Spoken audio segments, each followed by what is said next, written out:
श्रीमान सौरभ भारद्वाज जी चर्चा का उत्तर देंगे। देख जी, मुझे बड़ी खुशी है कि दिलीप भाई ने चर्चा के अंदर पुराने मीटिंग्स का जिक्र किया और इन बोर्ड की मीटिंग्स को किसी ने पढ़ा।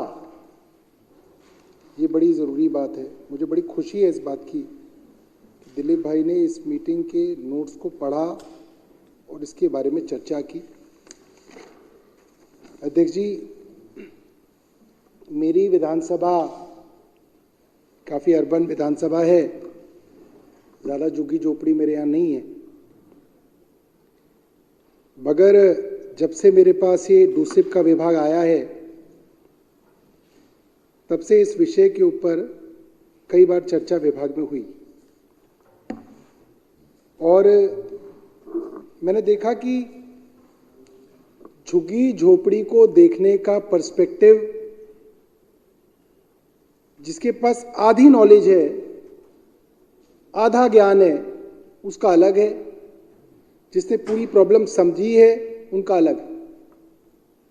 इसीलिए देश की सबसे बड़ी अदालत सुप्रीम कोर्ट जैसी अदालतों में, जहां के जजेस जाहिर सी बात है झुग्गी झोपड़ी में नहीं रहते हैं, जाहिर सी बात है कि वो झुग्गी झोपड़ी वालों के वोट पे डिपेंडेंट नहीं रहते हैं, मगर सुप्रीम कोर्ट ने इस प्रॉब्लम को इस तरह से देखा कि अगर दिल्ली शहर बसा, आपने कोठियां बसा दी ग्रेटर कैलाश की, साउथ एक्स की, उन कोठियों में काम करने वाली आया, धोबी, ड्राइवर, ये सब कहां रहेंगे? कोठियों में रहेंगे। कोठियों में तो कोई व्यवस्था नहीं की। आपने इस श्रेणी के लोगों की रहने की व्यवस्था एक शहर को बसाते वक्त करी ही नहीं। इसीलिए ये गरीब लोग अलग अलग जगह जे क्लस्टर्स के रूप में रहने लगे।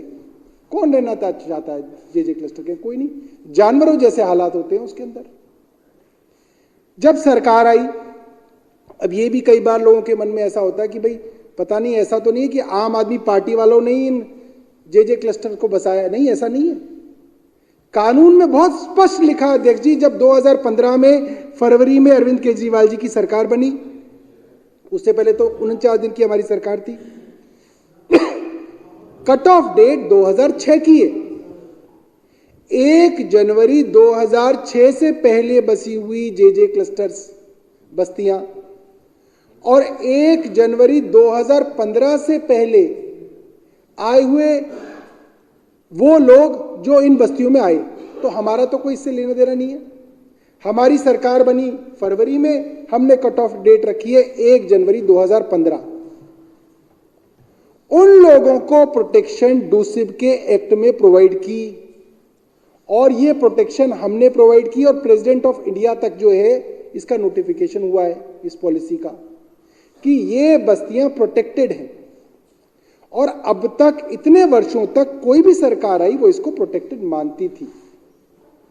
पिछले 1.5-2 सालों में ऐसा क्या हुआ है अध्यक्ष जी कि मैं आपको एक नहीं दर्जनों जगहों के बारे में बताऊं कि यहां पे दिन रात डिमोलिशन किए गए। तुगलकाबाद, मेहरौली, जामिया नगर, जाकिर नगर, यमुना पुष्ता, पंजाबी बाग, मयूर विहार, प्रगति मैदान, बेला एस्टेट, धौला कुआं, प्रियंका गांधी कैंप, जहांगीरपुरी, शांतिवन, नई दिल्ली डिस्ट्रिक्ट, विजय घाट, गोविंदपुरी, कालकाजी, ग्यासपुर, सुभाष कैंप, बदरपुर, वसंत कुंज और जाने कहां लगातार पिछले 1.5-2 सालों से डिमोलिशन हो रहे हैं। मैंने लिखित में कहा है कि भाई डिमोलिशन किसकी अथॉरिटी से हो रहे हैं? कोई जवाब नहीं दे रहा है डिपार्टमेंट। जब मैं नया आया तो घोसिया कॉलोनी है मेहरौली में, वहां के डिमोलिशन के ऊपर काफी चर्चा हो रही थी कि भाई यहां डिमोलिशन हो रहा है। पता चला तो वो 82 कॉलोनियों की लिस्ट है जो डूसिब ने अपनी वेबसाइट पे डाली थी कि ये कॉलोनियां भी जे क्लस्टर्स प्रोटेक्टेड हैं, उनको प्रोटेक्शन मिली हुई थी। डूसिब के वकीलों ने कई बार हाई कोर्ट, सुप्रीम कोर्ट में शपथ पत्र पे कहा है कि ये 82 कॉलोनियां जो हैं ये हमारी वेबसाइट पे हैं, इनको भी प्रोटेक्शन है। क्या बदला पिछले साल कि अचानक डूसिब के वकील ने हलफनामे में कहा कि जी ये कॉलोनियां कैसे आई हमें पता ही नहीं, अचानक वेबसाइट से इन कॉलोनियों को क्यों हटा लिया गया, किसके निर्देश पे हटा लिया गया। मैंने पूछा उस वक्त की डूसिब की सीईओ गरिमा गुप्ता से, लिखित में पूछा ये 82 कॉलोनियों को कैसे हटा लिया आपने वेबसाइट से। सर पता नहीं, ऐसा कैसे हो सकता है, कोई तो है इसके पीछे। और अध्यक्ष जी, जब हम कॉलोनियों की डिमोलिशन की बात करते हैं, मोटे तौर पे मैं मीडिया के दोस्तों को बधाई दूंगा। पहली बार वर्षों बाद कल मीडिया के लोगों ने जो डिमोलिशन डीडीए ने किया उसको बढ़ चढ़ के टीवी पे उठाया, पहली बार उठाया और बहुत बढ़ चढ़ के उठाया। मैं उनको धन्यवाद करूंगा, उन सबको, टीवी मीडिया को भी, अखबारों को भी, जिन्होंने इस बात को उठाया कि जो लोग अपनी जान को बाजी लगाकर उत्तराखंड में सिलक्यारा में जिन्होंने 41 मजदूरों को बचाया, उनके भी बीवी हैं, बच्चे हैं, अपनी बाजी लगा के उन्होंने उनको बचाया, उसको तब तो सब लोग हीरो कह रहे थे। भारतीय जनता पार्टी वाले घर जा जाके फोटो खिंचा रहे थे, उनको कह रहे थे नेशनल हीरो है।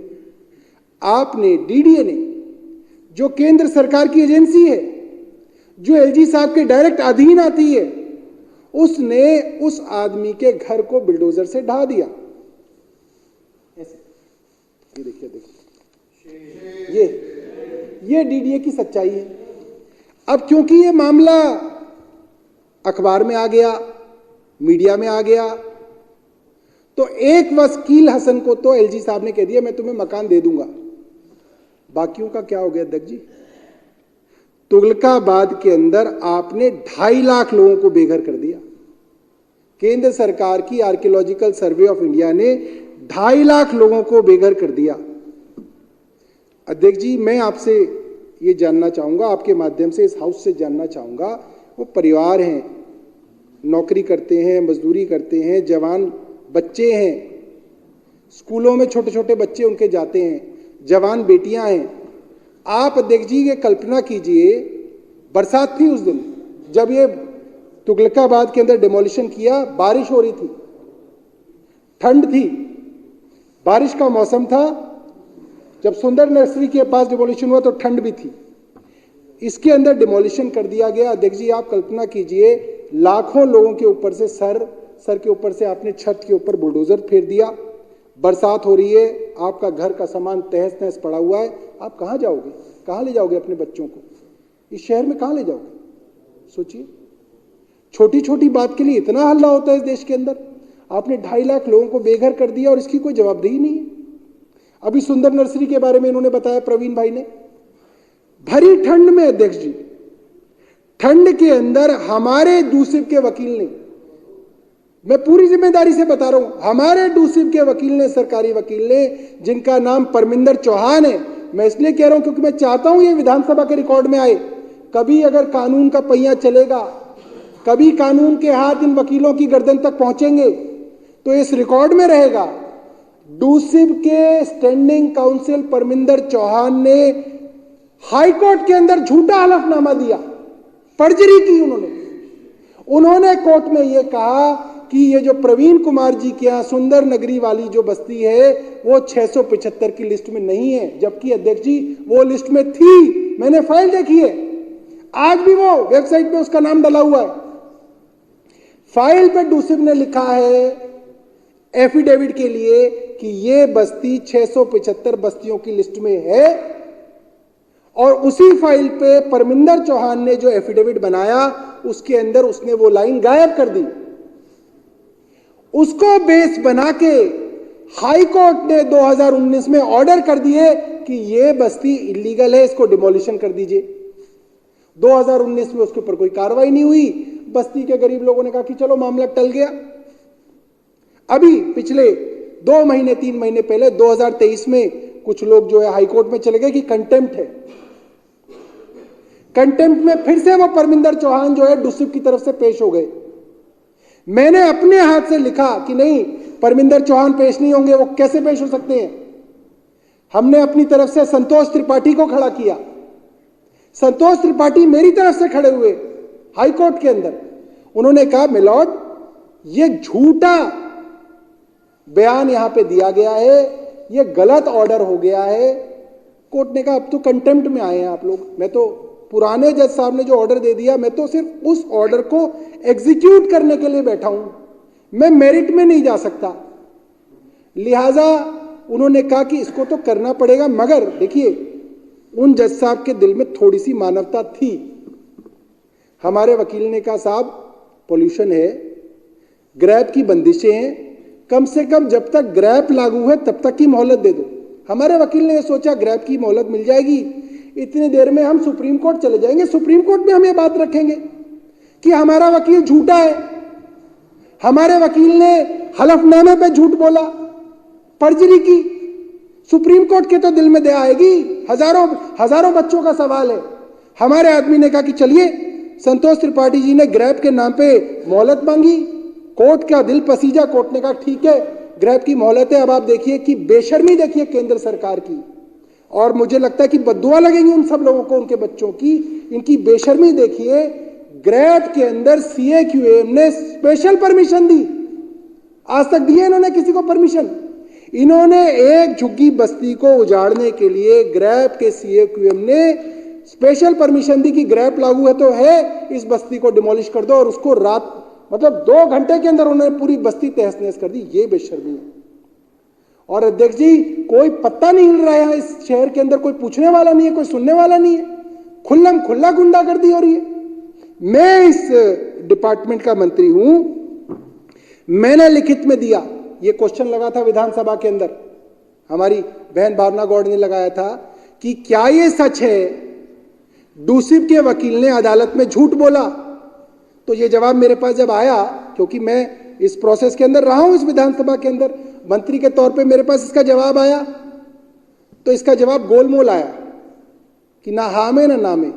मैंने कहा ये काम नहीं चलेगा, यहाँ पे मुझे जो है असेंबली के अंदर जवाब देना है और फैक्चुअल जवाब देना है, इसको सही करके लेके आओ।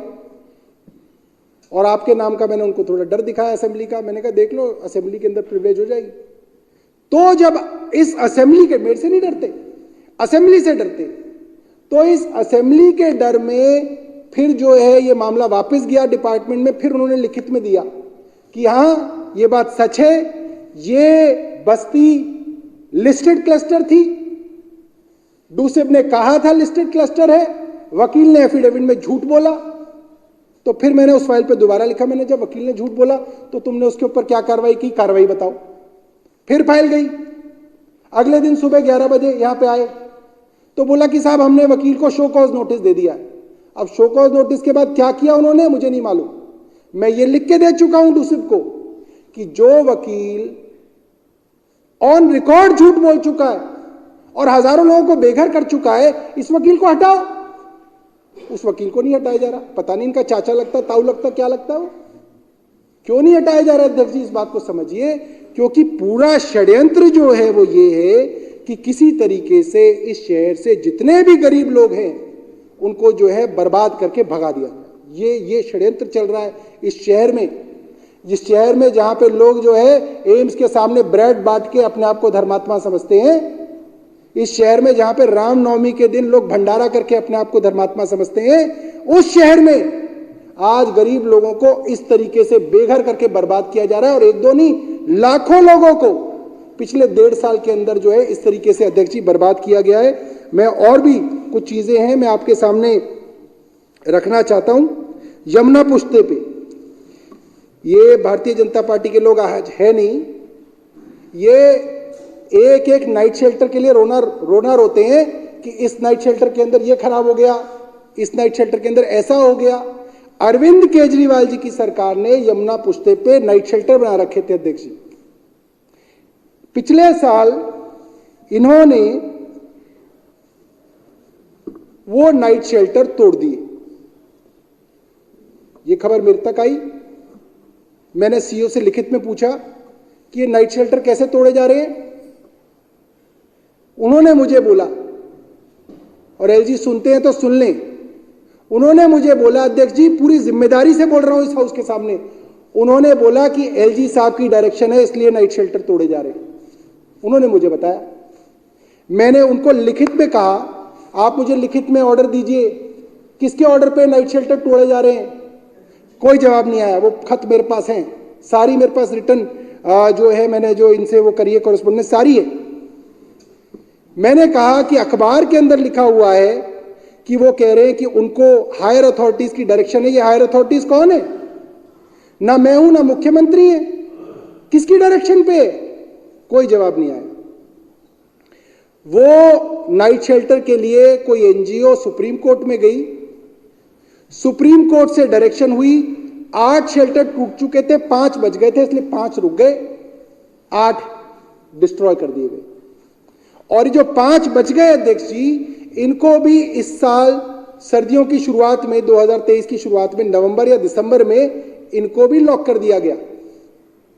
और जब ये मेरे पास खबर आई तो मैंने दोबारा पूछा, भाई इनको किसके कहने पे आपने लॉक कर दिया?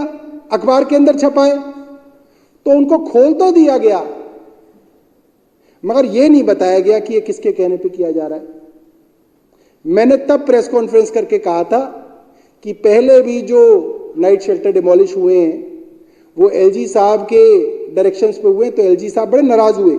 उन्होंने प्रेस रिलीज दिया कि जो मंत्री है झूठ बोल रहा है। भैया मैं झूठ बोल रहा हूं, मैं मान लेता हूं, चलो एलजी साहब सुनते हैं मेरा भाषण, मुझे पता है, इसलिए मैं उनके लिए बता रहा हूं ये बात। सौरभ भारद्वाज झूठा है। जिस सीईओ ने वो नाइट शेल्टर डिस्ट्रॉय किया, आप उसको क्यों नहीं सस्पेंड कर रहे? मैं तो लिखित में दे चुका हूं, आप करो उसको सस्पेंड।